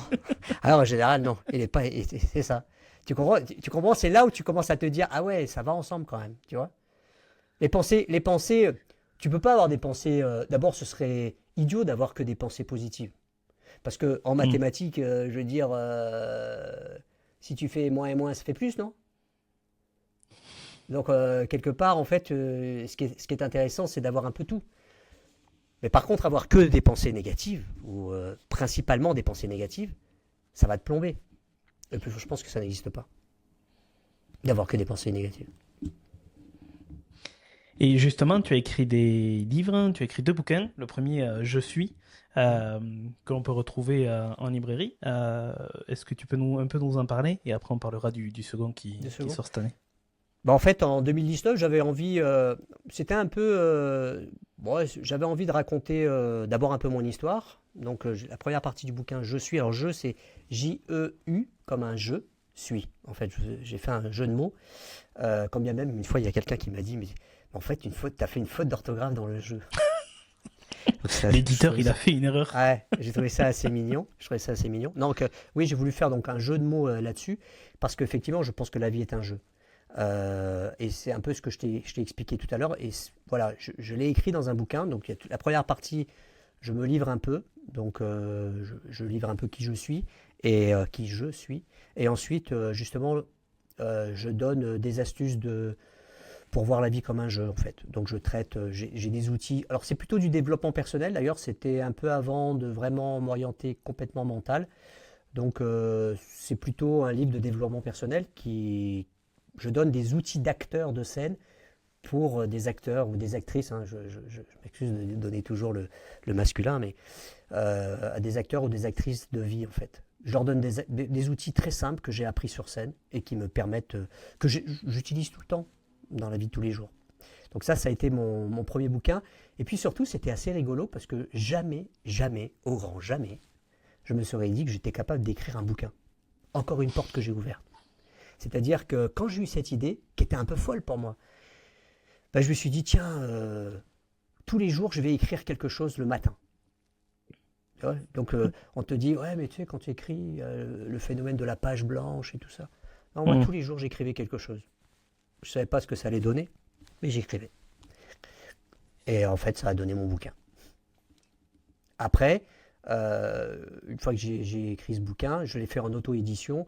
Je me suis dit, bon, je crois que j'écrirai plus de bouquins en fait. Parce que l'auto-édition, c'était l'enfer. Je me suis trouvé des maisons d'édition, ça doit être tout un challenge et tout. Je ne pensais pas pouvoir écrire un deuxième bouquin en fait. Et puis après, j'ai eu l'envie d'écrire un autre bouquin sur la prépa mentale et puis sur un peu ma méthode que j'appelais Développe ce que tu es. Pourquoi développe ce que tu es? Ça vient de Nietzsche qui lui disait deviens ce que tu es. Et moi, je ne pense pas qu'on devienne quelqu'un, je pense qu'on développe qui on est déjà en fait. Et comme ça m'énerve quand je vois toujours cette phrase qui est distribuée à tour de bras, je me suis dit, ben, je vais appeler développe ce que tu es. Voilà, oui, j'ose dire que je ne suis pas d'accord avec Nietzsche. On a le droit. On a le droit d'être opposé à Nietzsche. Et donc, du coup, j'avais envie d'écrire un peu ce bouquin sur cette prépa mentale et sur mon concept de la préparation mentale. Donc, ce que je vais livrer à l'intérieur du livre, qui sortira, j'espère, avant le mois de juin. Enfin, on a vu avec la maison d'édition, en tout cas, ce sera le premier semestre de cette année. Là. En fait, c'est juste mon concept de la prépa mentale et mes idées de la préparation mentale avec des exercices. Parce que j'avais envie de fournir un maximum d'exercices. Parfois, on m'a dit qu'il y avait de la redite. Ça, je parle avec la maison d'édition sur des exercices. Mais oui, je dis que des fois, quand il y a de la redite, il y a de l'ancrage. Et que c'est pas grave que ce soit redit. Mais c'est important.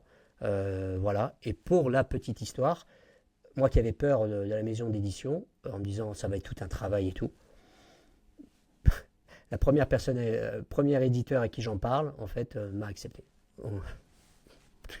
J'ai envoyé une intro, j'ai dit bah voilà, j'ai fait une intro, je voudrais écrire sur la préparation mentale. Est-ce que vous pouvez me dire c'est intéressant, c'est pas intéressant? Puis un plan, parce que je savais ce que je voulais dire. J'avais tout mon plan de mon bouquin quasiment. Voilà, ils m'ont dit bah c'est intéressant, il n'y a pas assez. Revenez vers nous quand vous avez écrit un peu plus, mais le ton de l'introduction est très intéressante. Donnez-nous plus. Donc là, ça m'a motivé encore plus. Donc j'ai écrit le corps du texte, j'ai écrit ma conclusion, ma conclusion, parce qu'elle a été modifiée depuis, mais ce que je pensais. Et puis là, ils m'ont dit, ouais, on est intéressé, continuez à écrire et puis on vous accompagne. Voilà, génial.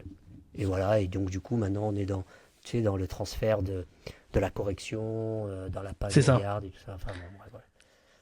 les dernières finitions. Les dernières finitions. Donc ça, c'est un truc que je maîtrise pas. Tu vois, je ne sais pas quand est-ce que ça sortira. Mais voilà, on s'était dit que ça devait sortir avant le mois de juin. Donc, ouais, bon, super. Et, et justement, sur la prépa mentale, donc, tu accompagnes que ce soit des dirigeants, des sportifs ou même des politiques sur la Mhm. préparation mentale. Je vais pas te demander de nom ou quoi que ce soit, bien évidemment, mais au-delà de ça, quelle est pour toi ta vision de la préparation mentale et quels sont, dans les grandes lignes, tes outils et ta façon de faire ou ta façon de voir les choses? Alors, bah, les outils, je t'en ai donné un aperçu Bien sûr. parce qu'en fait, cette histoire de intention, énergie, intention, vision, désir, euh, euh, euh, action, réalisation, résultat et rebriefing hein, quand même parce qu'il faut revisualiser derrière. Ça fait partie de ma spirale. Mais au-delà de ça, j'ai un tas d'outils. Là, il faudrait du temps pour te donner l'ensemble. C'est pour ça que je sors le livre. Hein, comme ça permettra d'avoir tous mes outils. Pour moi, ma vision, elle est simple. On a un mental. Tu sais, j'entends souvent des gens qui disent ouais, on a un cerveau, on n'utilise que 10% des capacités de notre cerveau. En fait, on est C'est loin de faux. savoir. Ouais, on est loin. Bon, tout ça, c'est des neuromythes. On utilise effectivement 100% de notre cerveau. Au Mais moment où on 10% en l'utilise. même temps. Voilà, c'est ça. Ouais, non, mais au moment où on l'utilise, par contre, c'est vrai qu'on fait d'énormes progrès. Moi, j'adore les neurosciences. Tu vois, je suis un mentorat avec Guillaume Mathias, parce que donc, je lui fais un peu sa pub, parce que c'est quelqu'un que j'apprécie beaucoup, qui m'inspire beaucoup, en fait. Guillaume Mathias, il maîtrise tout ce qui est entraînement cérébral, cognitif. Il est vraiment. Bon, voilà, il est très au fait des neurosciences. Alors, moi, j'ai pas pris les neurosciences comme truc à la mode, tu sais, je vois beaucoup de neuromarketing, il y a beaucoup de choses comme ça. Non, moi j'avais une idée simple de la préparation mentale, j'avais un concept pour préparer les gens, et puis j'ai commencé à découvrir les neurosciences, et puis je me suis formé avec lui, j'ai fait plusieurs formations avec lui. Maintenant je fais un mentorat avec lui, donc voilà, qui est en cours. Euh, et ça m'a tellement passionné. J'ai découvert des fois que j'avais de fausses idées, en fait, de fausses croyances. Moi-même, quand j'accompagnais des gens, en fait. Donc, c'est hyper important, en fait. C'est-à-dire que les neurosciences, c'est simple, c'est scientifique. C'est comme ça, c'est très cartésien. Il y a pas de, c'est prouvé, c'est factuel. Il n'y a pas d'interprétation. Euh, c'est le principe quand je te dis tu es dopaminergique ou tu es sérotoninergique. Bon, voilà. Donc ça m'a permis, si tu veux, de compléter de compléter mon accompagnement, d'être encore plus efficient. Ce qui m'intéresse, c'est l'efficience. Moi, ce qui m'intéresse, c'est que mon client, en peu de temps, il puisse avoir une solution à sa problématique, à trouver la solution à ses problématiques. Parce que moi, je ne lui apporte pas de solution. Je l'accompagne. Je suis la canne blanche de l'aveugle. Euh, je, je- je vais lui donner, moi, mes outils. Ouais, désolé. Des fois, je cherchais des Non, mais métaphores. J'ai très cherché bien. des trucs. Je vais lui donner les outils que je connais et puis il va prendre ou pas prendre, peu importe, mais il va avancer comme ça en fait. Et alors, je reviens juste sur un truc, tu as dit des politiques, je n'ai eu qu'un politique. Bon, mais je le mets. Je le mets parce qu'en fait, ça a été très porteur pour lui. Évidemment, très secret aussi, dommage pour moi parce que j'aurais bien voulu l'utiliser. Euh, Par contre, ça a été la personne qui m'a fait dire en moi-même, je suis efficace. Et ça, c'est important pour moi, en fait. Parce que ça a été au début de mon accompagnement et que j'avais un problème de légitimité. C'est-à-dire, j'avais posé plein de choses, je maîtrisais plein de choses, j'accompagnais des gens gratuitement, à cette époque-là d'ailleurs, pour me faire la main, mais j'étais pas sûr du tout des résultats à des degrés plus importants que les gens que j'accompagnais, en fait. Parce que il avait eu une grosse problématique dans une campagne électorale. Et du coup, le fait d'avoir réussi ça, je me suis dit, ok, là tu peux y aller Thierry en fait. Et ça c'était important pour moi, c'était important de... Ouais, on est toujours en quête de légitimité, j'ai trouvé cette légitimité-là. Et donc Et justement, Ah pardon, parce que moi vas-y, je parle, vas-y, hein. vas-y. Si tu m'arrêtes pas... Non, vas-y, vas-y. non, je suis Mais désolé. j'allais te Non, je poser une disais... question, après tu te la gardes dans un coin si tu veux. Justement, la légitimité et syndrome de l'imposteur, je sais que c'est aussi quelque chose qui questionne beaucoup de gens, et comme tu en parles, mais ça permet de t'en parler. Et quelles ont été les clés pour toi, justement, au dehors de cette expérience-là, pour trouver ta légitimité? Voilà, tu te En la fait, je gardes pense que... à côté ou tu réponds maintenant, c'est comme tu veux. Non, non, mais en fait, tu sais, répondre à une légitimité, elle est simple. Elle doit être factuelle. T'as un résultat ou t'as pas de résultat. C'est aussi simple que ça. Tu sais, dans mes accompagnements, des fois, je bouge les gens là-dedans, en fait. Et so what, quoi. Tu sais, quand on vient te dire, ouais, mais j'ai pas fait ça parce que si, parce que ça, parce que ça. Moi, c'est très simple. Je travaille le potentiel, le mental et l'engagement. Ça fait partie de ce que je travaille. Donc, potentiel, mental, engagement. Et dans l'engagement, il y a des actions. Si tu n'as pas fait les actions, tu peux me dire oui, mais c'est parce que si, c'est parce que ça. Moi, je reste très factuel. T'as fait ou t'as pas fait. Tu vois, quand je te parle de potentiel, c'est important. Quand je te dis la potentiel, en fait, les gens qui nous regardent, ils ont tous leur définition de potentiel. Tout le monde a sa définition du potentiel. Donc moi, je donne la mienne, comme ça, on est clair sur ce que je parle quand je parle de potentiel. Quand je travaille de potentiel, je travaille sur quoi? Sur la prise de conscience. Parce que tout ce qui n'arrive pas à la conscience n'existe pas vraiment, en fait. Il n'y a pas de changement sans prise de conscience. Bien sûr, il y a plein de choses que notre subconscient connaît. Ok, mais il le garde de côté. Parce que ça ne rentre pas en conscience. Pour que ça rentre en conscience, il faut que ce soit suffisamment saillant pour être repéré et pris à la conscience. Et donc, quand c'est saillant, c'est important pour soi. Et si c'est important, eh ben, on a cette prise de conscience. Ok? Ça, c'est le premier truc. Ensuite, on a la responsabilité. On est responsable de tout ce qui nous arrive. Ok, t'as dit ça, t'as rien dit Thierry. Ouais. Alors, quand j'ai dit ça dans mon premier bouquin, je le mets ça. Tiens, premier bouquin, je mets cette phrase-là, et mon beau-père, que j'apprécie beaucoup, il me dit, bon, j'ai lu ton livre, très intéressant, mais par contre, il y a un truc, je suis pas du tout d'accord avec toi. Ah, quoi? Eh ben, il venait de perdre quelqu'un de sa famille, et il dit, tu vois, pour cette personne-là, en fait, on n'y est pour rien de l'avoir perdu. Donc on n'en est pas responsable. Judicieux. Argument implacable. On est d'accord? Mais moi je lui ai répondu, je lui ai dit, mais en fait, quand je dis ça, je ne dis pas qu'on est responsable des causes de ce qui nous arrive. Mais on est juste responsable de ce qui nous arrive. Si moi il m'arrive une maladie, bah, peut-être que je ne suis pas responsable de la cause, encore que peut-être. Mais en tout cas, je vais être responsable de ce que j'en fais. Et ça, c'est important. Ça, je l'ai vu comme infirmier. C'est pas la même chose, les gens qui sont responsables de ce qui leur arrive quand ils sont dans la maladie et ceux qui ne prennent pas cette responsabilité. C'est pas du tout la même chose. C'est pas les mêmes comportements. Comportement, pensée, émotion, comportement. Comment tu es responsable? Tu comprends? Ça, c'est le deuxième truc du potentiel. Si tu travailles ta responsabilité, tu commences à obtenir ton potentiel. Mais c'est pas fini. Derrière ça, il y a l'état d'esprit.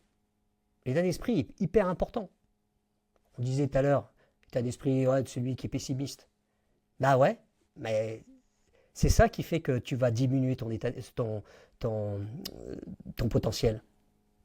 Tu comprends? Et S'auto-saboter. s'auto-saboter, exactement. Cette histoire de légitimité. Il est là-dedans. C'est-à-dire qu'à un moment donné, comment tu te trouves légitime? Comment moi je me suis trouvé légitime par rapport à ta question? Je l'ai décidé. Pourquoi je l'ai décidé? Parce que c'était factuel.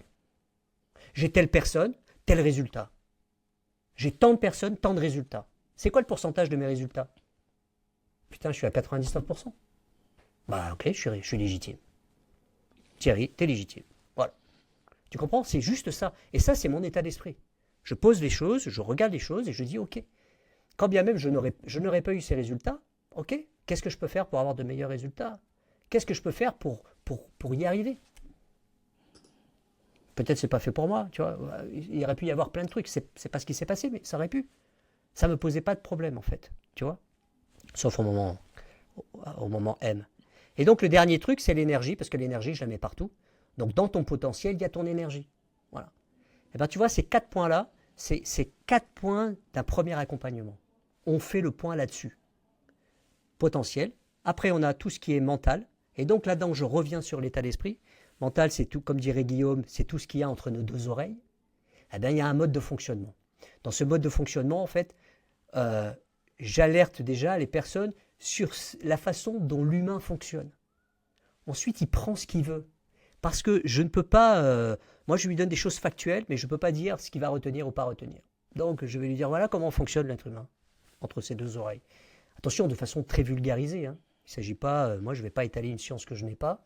Par contre, je vais dire ce que je sais en termes de capacité, ce qu'on m'a appris. Donc, je vais dire, voilà ce qu'on m'a appris, qui est factuel. C'est factuel. Là, les gens vont prendre ou pas prendre. Donc, c'est tout un travail là-dessus, sur le mental. Et dans le mental, ben, évidemment, on va travailler tout ce qui est cognitif, parce que c'est hyper important, la prise de décision, la mémoire, tout ça. Ok? Et on continue avec l'état d'esprit, quand même. L'état d'esprit, il ne me quitte jamais, en fait. Dans quel état tu mets ton esprit? C'est ça, l'état d'esprit. Bon, les Américains, ils aiment bien dire mindset. Ok? Notre mode d'emploi pour façonner notre réalité. C'est beau, mais pour moi, c'est ça, l'état d'esprit. Et enfin, le dernier truc, c'est l'engagement. Et donc, l'engagement, en fait, c'est toutes les actions que tu vas faire. Parce que, regarde, tu n'as qu'à voir dans les formations. Les gens, ils font 10 000 formations, mais après leur formation, ils ne mettent rien en application, ils refont une formation. Tu vois. Donc, je veux dire, les gars qui donnent des formations sur Internet, ils adorent. Parce qu'il y a toujours des gens qui viennent acheter, et qui rachètent parfois. Donc, tu vois, ça, ils adorent. Qu'est-ce qui leur manque à ces gens-là? Il leur manque juste cet engagement. Tiens, j'ai appris ça, je le mets en application. Si je ne le mets pas en application, en fait, c'est bien, mais ça va être oublié. En fait, notre cerveau ne peut pas tout retenir. Donc, si tu ne mets rien en application, en fait, tu vas tout oublier. C'est un peu bête, quoi. Tu vois? Et donc, oui, je fais partie des coachs qui challenge ses clients. Oui, je les challenge. Et donc, des fois, c'est tellement challengeant que ça met en difficulté. Ouais, en fait, sinon, tu viens pas me voir, en fait. Prends quelqu'un qui va toujours te dire que tu as raison. Tu peux. Et en parlant de challenge, si tu en avais un à retenir, quel est le meilleur conseil que tu aies reçu jusqu'à maintenant dans ton parcours? Très riche. Le meilleur conseil. Mm. Alors, c'est pas vraiment un conseil, mais c'est un mantra que j'aime bien me dire, J'accepte. qui est une phrase que je me suis inventée, mais qui est mon mantra et qui a été d'ailleurs le titre de ma conférence que j'ai un peu changé. Mais c'est seule l'action écrit l'histoire. Ça, c'est vraiment pour moi un élément fort. C'est un élément fort. En fait, c'est un peu comme si je l'avais tiré de mon histoire de vie, en fait, tu vois. Et parce que des conseils, tu sais, les conseils, tu les prends puis tu oublies qu'il te les a donnés, et puis tu le gardes à l'intérieur de toi, tu ne te le ressors pas forcément comme Mm. ça. Ou au décours d'une conversation, tu vas dire, ah tiens, on m'avait dit ça. Moi, j'aime beaucoup celui qui ne prévoit pas, prévoit d'échouer aussi. Ça, j'aime ça. Alors, je ne sais plus si c'est Confucius ou un truc, tu vois, mais j'aime cette phrase. Tu vois, il y a des phrases comme ça que j'aime. Je tiens ce monde pour ce qu'il est. Un théâtre où chacun a un rôle à jouer. Ça, c'est Shakespeare. J'en ai plein de phrases qui me plaisent. Ce n'est pas le jour du naufrage qu'on apprend à nager. Alors ça, je connais pas l'auteur, mais j'adore et je la mets dans mon bouquin. Mais c'est un auteur Ça vient de inconnu. Un jour, Titanic, je crois. ah, je sais pas. Un jour, j'ai entendu. Ouais, ouais. Un jour, j'ai entendu ça. J'ai trouvé ça génial. Où il y a l'histoire dans la responsabilité. Il ne m'appartient pas de faire tomber la pluie, mais d'ouvrir un parapluie. Tu vois, en termes de responsabilité, c'est hyper parlant. En fait, pour moi, c'est ce genre de phrase que j'aime beaucoup, que je lis au détour d'un bouquin. Chloé Lantier aussi, elle sort des choses. Elle a écrit aussi un bouquin qui me plaît beaucoup sur le mental. Voilà, en fait, il y a des phrases comme ça qui me plaisent dans ce que je lis, dans ce que je découvre. Ça ne veut pas dire que, voilà, on m'a pas donné des conseils, on m'en a donné plein, mais là, si je devais te répondre maintenant, ce serait plutôt des mantras, en fait. Et toi qui es un homme d'action, qui préfère ouvrir les portes que laisser fermer et se prendre en pleine figure, euh, quelle est ta dernière première fois? La chose que tu as fait pour la première fois dernièrement, c'était quoi? Voilà. Tu veux que je sois terre à terre? Bah, c'est Vas-y. notre expérience de maintenant. C'est Ah, la ok. première fois. Ça, c'est une première fois. Si tu veux que je réponde à un truc. Non, mais au-delà de ça, il y a un truc que j'ai fait il y a pas très Eh bien, longtemps. Enfin, ça fait ravi, pas. ravi de le faire avec toi, Mais oui, mais moi aussi, moi de la aussi, partager. moi aussi. Non, mais surtout cette première fois d'aller aussi loin dans un truc dans un truc de vie en fait, qui est ma vie en fait, tu vois. Ça, c'est la première fois en fait. Euh, Comme je te disais tout à l'heure, bon, moi je m'attends jamais vraiment je ne sais pas à quoi m'attendre en fait. Je crois qu'on a compris, hein, j'ouvre une porte et puis je passe et puis je découvre. Et puis au fur et à mesure, si tu restes toi-même, t'es toi-même. Et du coup, ça plaît pas, ça appartient aux autres, hein, ça t'appartient pas à toi. C'est justement le regard de l'autre. Ce qui est important, je te disais tout à l'heure, ce qu'on cherche, c'est toujours à être reconnu. C'est Boris Cyrulnik hein, qui parle de ça, qui dit on existe toujours à travers le regard de l'autre. Moi, j'aime beaucoup Boris Cyrulnik. Et je suis d'accord avec ça, en fait. C'est important le regard de l'autre. C'est important. Si tu as quelqu'un, tu descends, tu vas au boulot. Ça arrive à tous d'aller au boulot. Tu sors, hop, hop, hop, tu descends tes escaliers, tu croises un voisin. Le voisin, il ne te sourit pas. Et tu lui dis bonjour, il ne te répond pas. Ok. Eh ben, 9 fois sur 10, tu le prends mal. Pourquoi? Il ne t'a pas reconnu. Mais tu sais pas pourquoi. Peut-être il t'a pas entendu. Peut-être qu'il est dans ses pensées. Peut-être qu'il t'a répondu tu n'as pas entendu. Enfin, il y a un tas de schémas qui peuvent se passer. Il y a un tas de trucs qui se passent entre nos deux oreilles. Mais toi, en fait, ça t'a bouffé la journée. Toute la journée, tu vas penser à ce voisin. Et surtout, Tu vas ruminer. ouais, et surtout, si tu peux, tu lui rends l'appareil. C'est con, tu vois.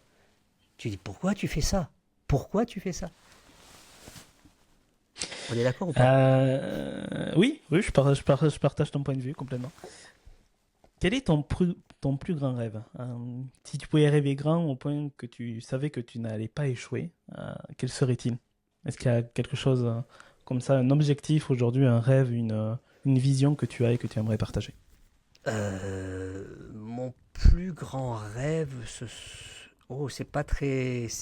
Ouais, alors, instantanément, je te dirais, c'est pas drôle, mais quand même, mourir dans mon sommeil.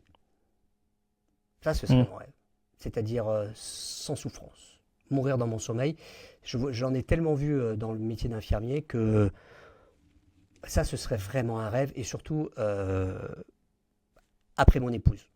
Voilà.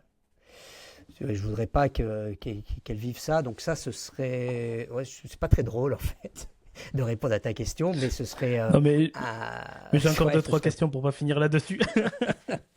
Ouais, je m'aperçois que c'est Ok, pas très drôle, mais en même temps, non, mais on comprend l'intention derrière. ouais, en même temps, c'est vraiment un rêve, ça.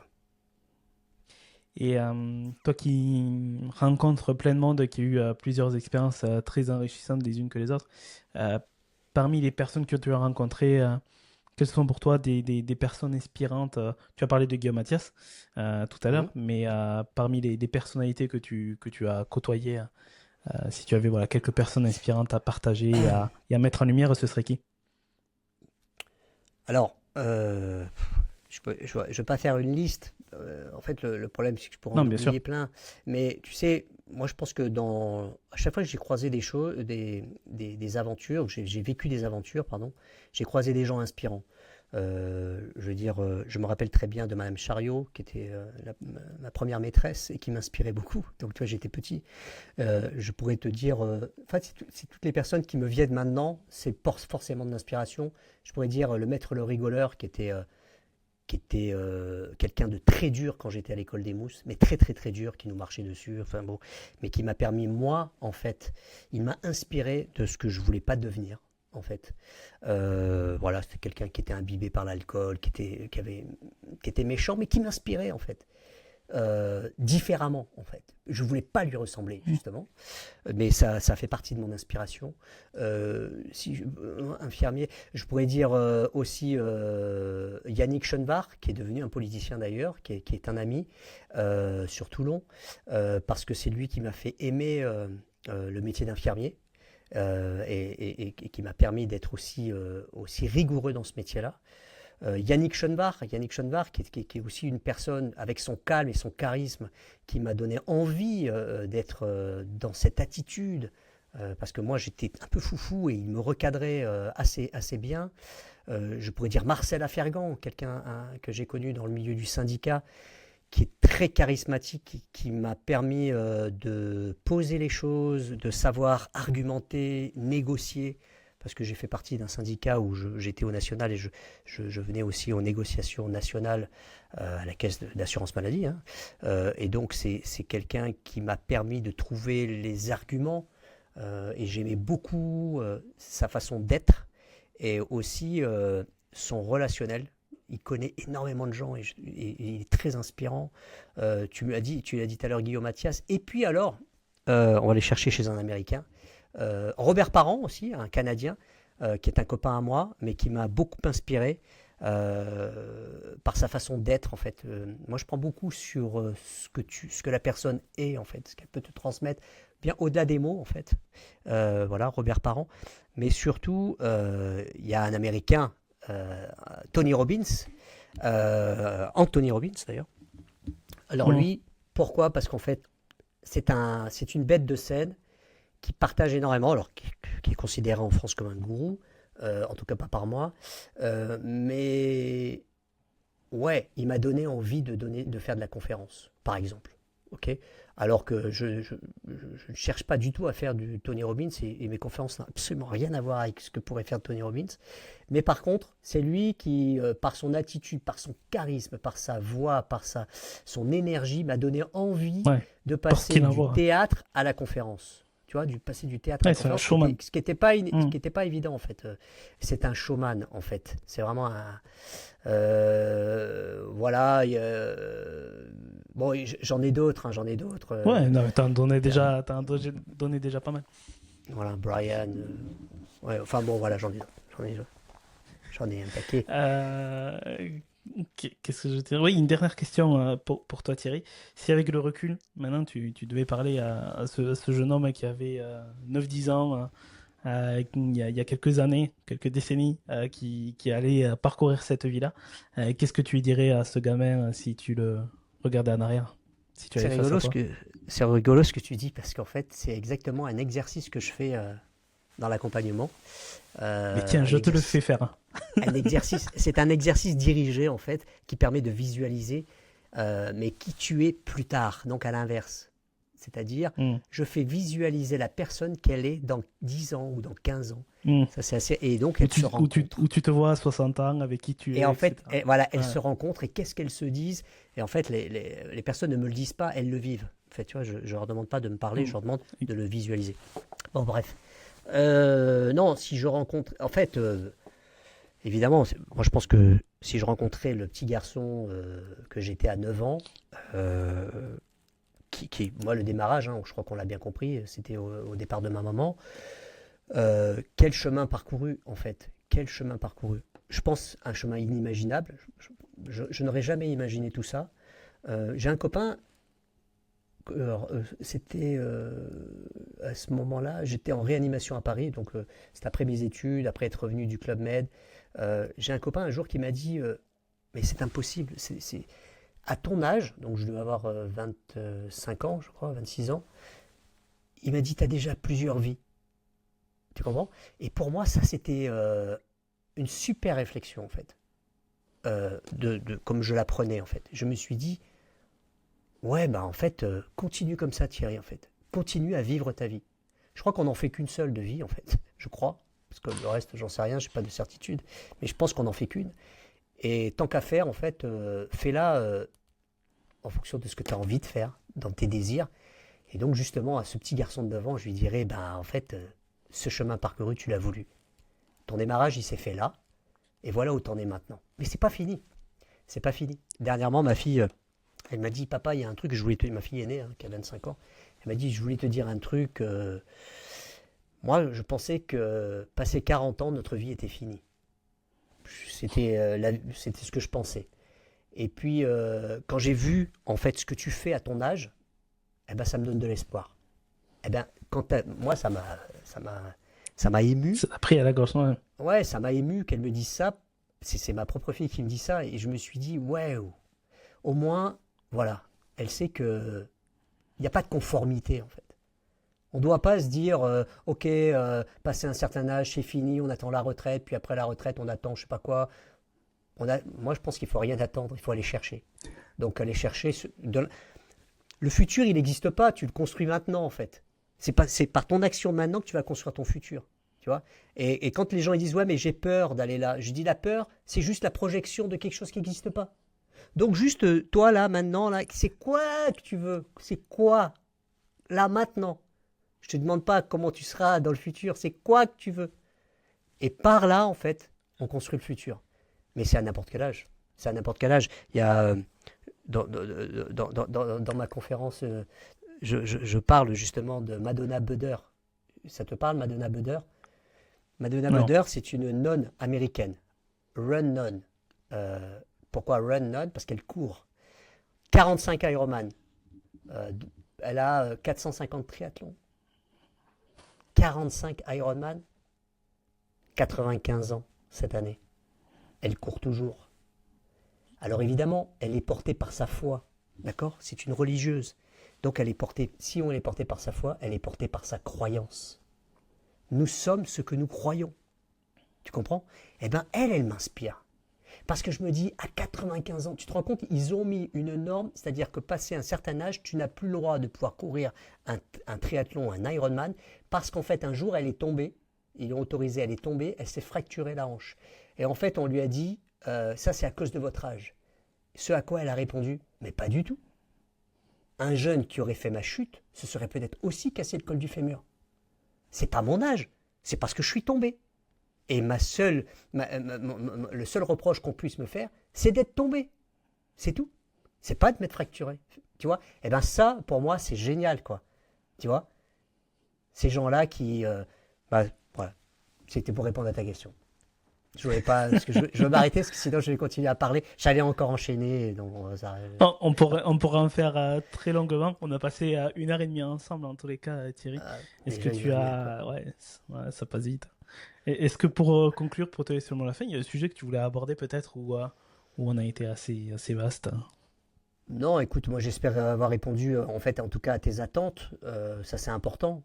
Tu as une émission, ton podcast est écouté ou regardé. Et donc du coup, moi je trouve que ce qui est intéressant, c'est que c'est que ce que toi tu es dans tes attentes. Parce que moi, honnêtement, j'ai passé, voilà, tu me dis 1 heure et demie, j'ai passé 1 heure et demie superbe, quoi.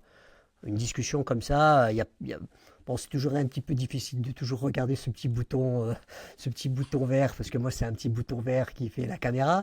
Mais en dehors de ça, c'était très agréable et je te remercie en tout cas de l'invitation. Ouais, je te remercie, je suis plein de gratitude pour ça.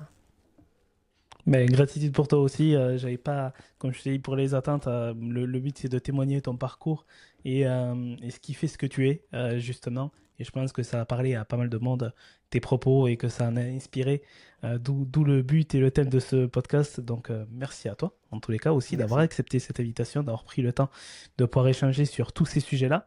Tu as un site internet, tu as des réseaux Oui, également où on peut te retrouver. oui. On mettra toutes les infos en description également. Et puis ton livre, Un mental à toute épreuve, qui sort là, ben voilà, quand l'épisode sera Voilà. diffusé, ça va sortir dans quelques semaines. En fait, le titre est encore provisoire. Je pense je- à mon sens, il restera ce titre-là, mais il reste encore provisoire parce qu'on l'a pas complètement bouclé. En tout cas, voilà, en me suivant sur les réseaux, on saura vite si c'est pas ce titre-là. Et c'est Guérézo, en fait, l'édition Guérézo, qui va le sortir avant le mois de juin, je pense. Quels sont les réseaux où tu es? Donc je parlais de tes sites internet. Tu Beaucoup es où? LinkedIn, énormément LinkedIn. Alors, moi, je fais une petite parenthèse là sur LinkedIn. LinkedIn, c'est un réseau professionnel en fait. Donc moi, je suis sur les réseaux professionnels parce que on a toujours tendance à oublier LinkedIn, c'est un réseau business. En fait, on est là parce qu'on est pro et qu'on a besoin de rencontrer, on a besoin de créer des opportunités. Euh, Par contre, je fais beaucoup de livrables gratuits, notamment une newsletter qui s'appelle Le Samedi Samedi, avec un petit jeu de mots. Et là, je traite tout le temps des sujets d'actualité, enfin d'actualité mentale, on va dire. Je traite que de la préparation mentale.